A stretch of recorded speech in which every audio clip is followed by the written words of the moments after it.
Hello friends, welcome back to my YouTube channel concept nursing classes. आज की class में RRB nursing superintendent exam special practice test number 167 solve करेंगे। Question number 1, निम्नलिखित में से कौन सी मेथड इंट्राक्रैनियल प्रेशर मॉनिटरिंग पर एक्यूरेट रिजल्ट देने वाली टेक्निक है? A epidural catheter, B intraventricular catheter, C subarachnoid catheter, D intravertebral catheter. Correct answer होगा इंट्राक्रेनियल प्रेशर मॉनिटरिंग पर जो एक्यूरेट रिजल्ट देने वाली टेक्निक होती है ये होती है सब एरिकनॉइड कैथीटर, इसलिए यहाँ पर सी ऑप्शन सही हो जाएगा। इस फिगर के माध्यम से हम लोग देख सकते हैं किस प्रकार से ये सब एरिकनॉइड कैथीटर इसमें इंसर्ट किया गया है और ये एक सब एरिकनॉइड कैथीटर का एक फिगर है। नेक्स्ट क्वेश्चन, कैटरेक्ट सर्जरी के पेशेंट को नर्स द्वारा दिया जाने वाला बेस्ट इंस्ट्रक्शन कौन सा है? ए बेड टाइम पलंग का सिर की ओर के छोर को ऊंचा रखें, बी रूम टेम्परेचर कोल्ड व ड्राई रखें, सी सीढ़ियां चढ़ने से परहेज करें, डी रात के समय डेली स्टूल सॉफ्टनर लें। देखिए, जब भी कैटरेक्ट या मोतियाबिंद की सर्जरी होती है तो ऐसे पेशेंट को इंस्ट्रक्शन दी जाती है कि रात के समय वो स्टूल सॉफ्टनर लें जिससे उन्हें कब्ज की प्रॉब्लम ना हो और उनकी जो आंखें हैं उन पर प्रेशर ना पड़े। इसलिए इसका करेक्ट आंसर होगा ऑप्शन डी, रात के समय डेली स्टूल सॉफ्टनर लें। अगला क्वेश्चन देखते हैं। सर्जरी के पश्चात धीरे धीरे मरीज की स्थिति बदलने का प्राथमिक कारण है? A to prevent sudden fall in BP, B prevent muscle injury, C prevent respiratory distress, D none of above.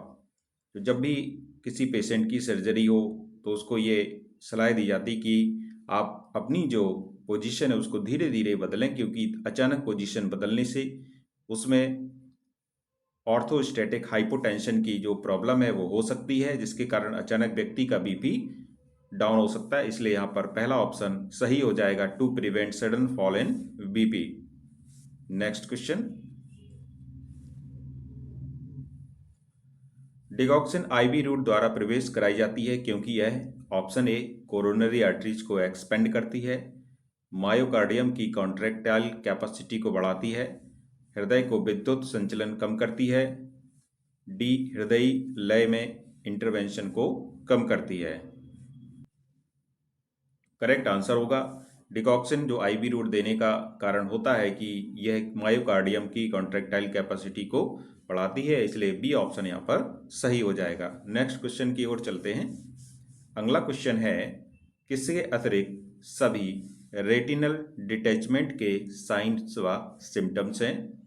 Option A आंख में अचानक तेज दर्द, बी दृष्टि क्षेत्र में प्रकाश की चमक, सी दृष्टि क्षेत्र में फ्लोटर्स, डी आंखों के सामने अंधेरा छा जाना। करेक्ट आंसर होगा ऑप्शन इसमें ए सही हो जाएगा, सॉरी हाँ ए ऑप्शन ए बिल्कुल सही हो जाएगा।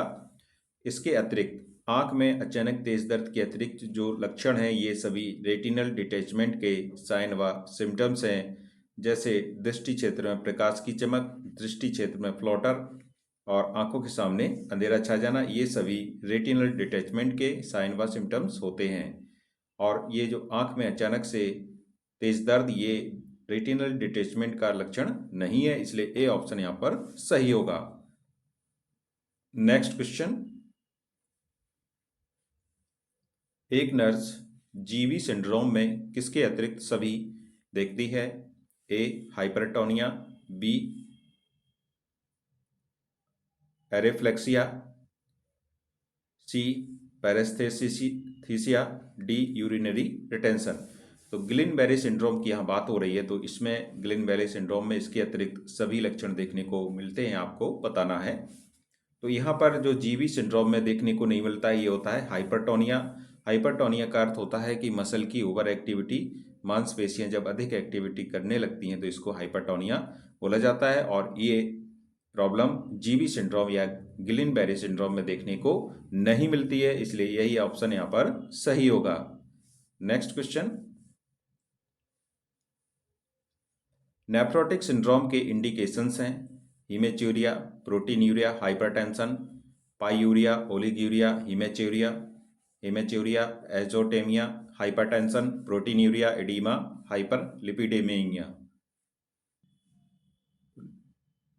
नेफ्रोटिक सिंड्रोम एक ऐसा सिंड्रोम होता है जिसमें किडनी की जो नेफ्रॉन्स होते हैं ये अधिक मात्रा में प्रोटीन का उत्सर्जन करने लगते हैं यूरिन के साथ, तो इसको नेफ्रोटिक सिंड्रोम बोला जाता है।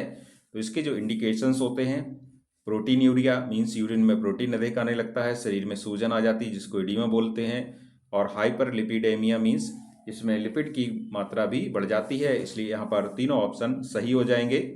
Protein urea, oedema, hyperlipidaemia, ये सभी लक्षण हैं नेफ्रोटिक सिंड्रोम के। नेक्स्ट क्वेश्चन, मिडिल ईयर का इन्फेक्शन कहलाता है A sinusitis, B mastoiditis, C otitis media, D labyrinthitis. Correct answer होगा जो मिडिल ईयर का इन्फेक्शन है इसको हम लोग ओटाइटिस मीडिया कहते हैं, इसलिए यहाँ पर सी ऑप्शन सही हो जाएगा।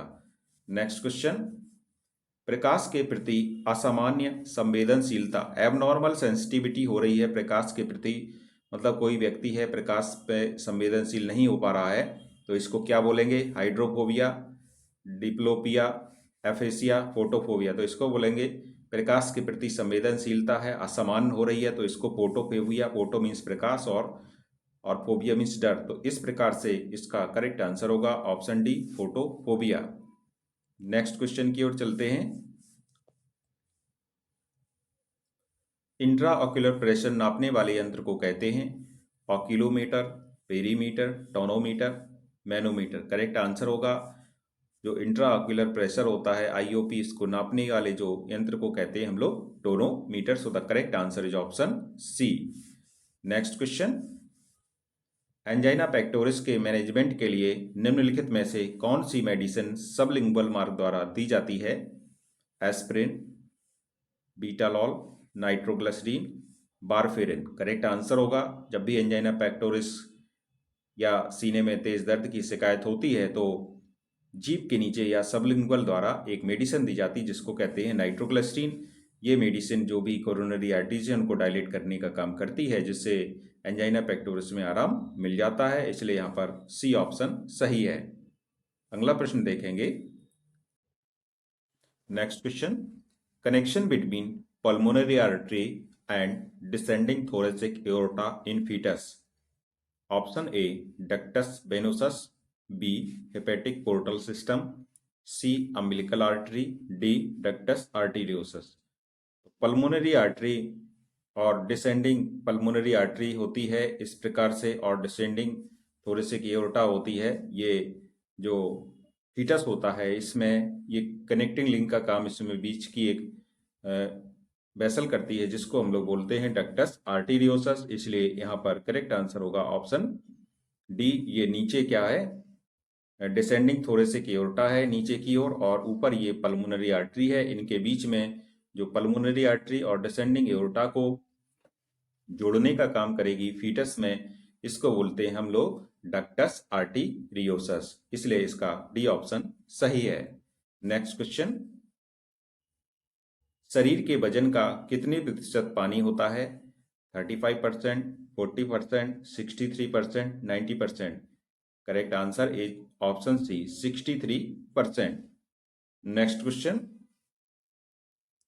गैम्बूसिया है बैक्टीरिया जनित रोगों के नियंत्रण के लिए एक तरह का टीका, बी मलेरिया नियंत्रण में सहायक एक दवा, सी मलेरिया नियंत्रण के लिए मछली का एक प्रकार, डी उपरोक्त में से कोई नहीं। देखिए जब अधिक किसी क्षेत्र में मलेरिया का प्रकोप हो जाता है तो उससे बचने के लिए गैम्बूसिया मछली का प्रयोग करते हैं। यह एक ऐसी मछली होती है जो मलेरिया के जो मादा एनाफिलीज मच्छर है उसके लार्वा को खाने का काम करती है, और इसको नालियों में डाल दिया जाता है जिससे कि मलेरिया से बचाव संभव हो पाता है। तो इस प्रकार से इसका करेक्ट आंसर है मलेरिया नियंत्रण के लिए मछली का एक प्रकार। So the correct answer is option C. Next question, निम्न में से एचआईवी किसके द्वारा फैलता है? ऑप्शन ए एचआईवी संक्रमित व्यक्ति के साथ असुरक्षित यौन संबंध से, गर्भस्थ मां से उसके होने वाले बच्चे में उपरोक्त दोनों से इनमें से कोई नहीं। तो एचआईवी फैलता है, पहला ऑप्शन भी सही हो जाएगा। एचआईवी संक्रमित व्यक्ति के साथ असुरक्षित यौन संबंध से, गर्भस्थ मां से उसके होने वाले बच्चे में, दोनों तरीके से एचआईवी फैलता है। नेक्स्ट क्वेश्चन, शिशु मृत्यु दर किस उम्र के बच्चों की मृत्यु से संबंधित है? ऑप्शन ए 1 माह तक के बच्चों की मृत्यु, 1 वर्ष तक के बच्चों की मृत्यु, 6 महीने तक के बच्चों की मृत्यु, 5 वर्ष तक के बच्चों की मृत्यु। तो आपको दो बात याद रखनी है। एक तो होती है नवजात मृत्यु दर, जब जन्म से लेकर के 28 दिन तक के बच्चों की जो मृत्यु हो उसको नवजात मृत्यु दर, न्यूनेटल मॉर्टेलिटी रेट बोलते हैं। और जब 1 वर्ष तक के बच्चों की मृत्यु होती है तो इसको शिशु मृत्यु दर बोला जाता है। इसलिए करेक्ट आंसर होगा इसका ऑप्शन बी, 1 वर्ष तक के बच्चों की। नेक्स्ट क्वेश्चन की ओर चलते हैं। आरबीएसके के अंतर्गत कौन सी बीमारियों की जांच की जाती है? अनीमिया, बीटॉट स्पॉट, रिकेट्स, उपरोक्त सभी। आरबीएसके जिसका कि फुल फॉर्म होता है राष्ट्रीय बाल स्वास्थ्य कार्यक्रम, और इसको एनएचएम के अंडर में रन किया जा रहा है। और इसका जो मुख्य उद्देश्य होता है 0 से लेकर के 18 वर्ष तक के जो किशोर हैं उनको इसमें योजना में कवर किया जाता है। तो इसमें जो भी समस्याएं हैं इस एज ग्रुप के किशोर में, बच्चों में, उनको इसमें शामिल किया गया है। एनीमिया हो, बीटॉट स्पॉट हो, रिकेट्स हो, ये सभी इसमें शामिल है। इसलिए डी ऑप्शन यहाँ पर सही होगा। अगला प्रश्न देखते हैं। एनसीडी की जांच के लिए एएनएम को रिकॉर्ड रखना चाहिए शारीरिक श्रम का, बीएमआई का, रक्त शर्करा एवं रक्तचाप का, उपरोक्त सभी का। तो एनसीडी मीन्स होती है नॉन कम्युनिकेबल डिजीजेज, जैसे कि डायबिटीज वगैरह को नॉन कम्युनिकेबल डिजीजेज भी कहते हैं। तो इसमें एएनएम को जो रिकॉर्ड रखना चाहिए ये शारीरिक श्रम का भी रिकॉर्ड है, बीएमआई का भी रिकॉर्ड है और रक्त शर्करा एवं रक्तचाप भी है। इसलिए डी ऑप्शन सही होगा। अगला प्रश्न देखेंगे। विटामिन बी2 को यह भी कहा जाता है A riboflavin, B niacin, C thiamine, D ascorbic acid. Vitamin B two जिसका कि केमिकल नाम राइबोफ्लेविन होता है और इसकी कमी से चिलोसिस की बीमारी हो जाती है जिसमें होंठों के किनारे फट जाते हैं। यहाँ पर करेक्ट आंसर ऑप्शन ए सही होगा। नेक्स्ट क्वेश्चन, इंजेक्टेबल गर्भ निरोधक है Mala D, Mala N, DMPA, copper T. Injectable गर्भ निरोधक का मतलब होता है ऐसे कंट्रासेप्टिव मेथड जिनको इंजेक्शन द्वारा दिया जाए या प्रयोग किया जाए, जैसे कि डिम्पा यहाँ पर है जो कि एक इंजेक्टेबल गर्भ निरोधक है। इसको हर 3 माह में लगाया जाता है डीप इंट्रामस्कुलर द्वारा। तो डीप डीएमपीए का जो फुल फॉर्म होता है depot medroxy progesterone acetate. Correct answer is option सी।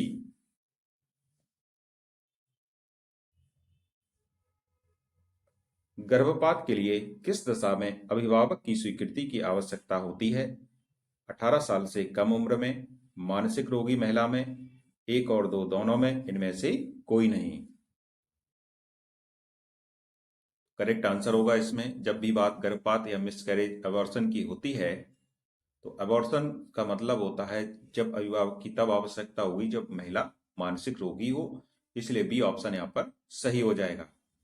और जहां पर बात होती है 18 साल से कम उम्र में, तो ये तो एमटीपी एक्ट में सम्मिलित है। तो 18 साल से कम उम्र के जो भी बच्चियां होती हैं, लड़कियां होती हैं, उनको क्योंकि अलाउ ही नहीं है कानूनी रूप से महिला गर्भ धारण करना, इसलिए ऐसा ऑप्शन यहाँ पर सही नहीं होगा। और ये बिल्कुल आंसर सही है, मानसिक रोगी महिला। नेक्स्ट क्वेश्चन, गर्भावस्था के दौरान डायबिटीज को नापने के काम आने वाला यंत्र है ए ग्लूकोमीटर, बी हीमोग्लोबिनोमीटर, सी टोनोमीटर, डी फोटोमीटर। देखिए, गर्भावस्था हो या कोई अन्य अवस्था हो, सभी अवस्थाओं में हम लोग ग्लूकोमीटर से डायबिटीज को नाप सकते हैं। इसलिए ए ऑप्शन सही होगा। निम्न में से कौन सा निमोनिया का क्लिनिकल फीचर्स नहीं है? Temperature, cyanosis, bradypnoea, pleuritic pain. देखिए, जब भी निमोनिया होता है तो जिसमें पेशेंट में निमोनिया हो उसका टेम्परेचर भी बढ़ेगा, उसको साइनोसिस की प्रॉब्लम भी होगी, ब्रेडीपनिया भी होगा। जो समस्या उसको नहीं होगी यहाँ पर, या क्लिनिकल फीचर नहीं है, वो है pleuritic pain. So the correct answer is option D. Next question की ओर चलेंगे। निम्नलिखित में से कौन सा जल में घुलनशील विटामिन है? Vitamin A, vitamin C, vitamin D, vitamin E. देखिए, विटामिन दो प्रकार के होते हैं, वाटर सॉल्युबल और fat soluble. Water soluble B और सी होते हैं, फैट सॉल्युबल अडैक होते हैं। तो यहाँ पर बी और सी से संबंधित जो ऑप्शन है, ऑप्शन बी सही है, विटामिन सी। Next question. निम्नलिखित में से कौन से खाद्य पदार्थ से विटामिन ई की सबसे अधिक मात्रा मिलती है? मीट, सनफ्लावर ऑयल, सब्जियां, फल। विटामिन ई की जो सबसे अधिक मात्रा मिलती है, ये मिलती है सनफ्लावर ऑयल से। नेक्स्ट क्वेश्चन की ओर चलेंगे। विटामिन सी की कमी से कौन सी बीमारी होती है? Night blindness, rickets, beri beri, scurvy. Vitamin C की कमी से होने वाली बीमारी है ऑप्शन डी स्कर्वी, जिसमें मसूड़ों में खून आने लगता है। Next question. आईयूसीडी का सबसे अधिक पाया जाने वाला प्रतिकूल प्रभाव क्या है? A ectopic pregnancy, B excessive menstrual flow, C rupture of uterus, D expulsion of IUCD. IUCD intrauterine contraceptive devices होती हैं जो कि गर्भ को रोकने का काम करती हैं, और इनका जो सबसे प्रतिकूल प्रभाव होता है excessive menstrual flow. So the correct answer is option B. Next question. स्तन की स्वयं जांच करने पर सबसे उचित समय कब होता है? ऑप्शन ए माहवारी के दौरान, बी माहवारी के प्रथम दिन के 7 से 10 दिन बाद, सी माहवारी शुरू होने के 10 दिन बाद, यदि महिला हार्मोन ले रही हो तो रक्तस्राव शुरू होने के अगले दिन। स्तन में गांठ है या नहीं है, ऐसा क्या करते हैं, स्वयं जांच करते हैं स्तन की, और इसका जो सबसे अच्छा समय होता है ये होता है माहवारी के प्रथम दिन के 7 से 10 दिन बाद। So the correct answer is option B. Next question. Next question. Testosterone एक हार्मोन है जो पाया जाता है ए केवल पुरुषों में, बी केवल महिलाओं में, सी केवल पुरुषों में यौवन के समय, डी पुरुष और महिलाओं दोनों में। करेक्ट आंसर होगा इसका, क्योंकि नाम से ही जैसे दिख रहा है टेस्टोस्टेरोन और टेस्टिस केवल पुरुषों में पाए जाते हैं, इसलिए यह हार्मोन भी केवल पुरुषों में पाया जाता है। Next question. विश्व में किशोरावस्था में मृत्यु का सबसे बड़ा कारण है ए आत्महत्या, बी दस्त, सी सड़क दुर्घटना, D anaemia. Correct answer is option A आत्महत्या। Next question. गैर संक्रामक रोग है, मतलब नॉन इन्फेक्शियस डिजीज होती है, एक व्यक्ति से दूसरे व्यक्ति तक फैलने वाली, बी एक व्यक्ति से दूसरे व्यक्ति तक संपर्क द्वारा नहीं फैलने वाली, सी बैक्टीरिया द्वारा फैलने वाली, या कोई नहीं। करेक्ट आंसर होगा गैर संक्रामक या नॉन कम्युनिकेबल डिजीजेस ऐसी बीमारियां होती हैं जो एक व्यक्ति से दूसरे व्यक्ति में संचरित नहीं होती हैं, इसलिए बी ऑप्शन सही होगा। Next question. एक प्राइमरी हेल्थ सेंटर औसतन कितनी आबादी पर स्थापित किया जाता है? ए 5,000, बी 10,000, सी 30,000, डी 50,000। तो करेक्ट आंसर होगा, एक जो प्राथमिक स्वास्थ्य केंद्र होता है नॉर्मली 30,000 की आबादी पर स्थापित करते हैं, इसलिए सी ऑप्शन यहां पर सही है। Next question.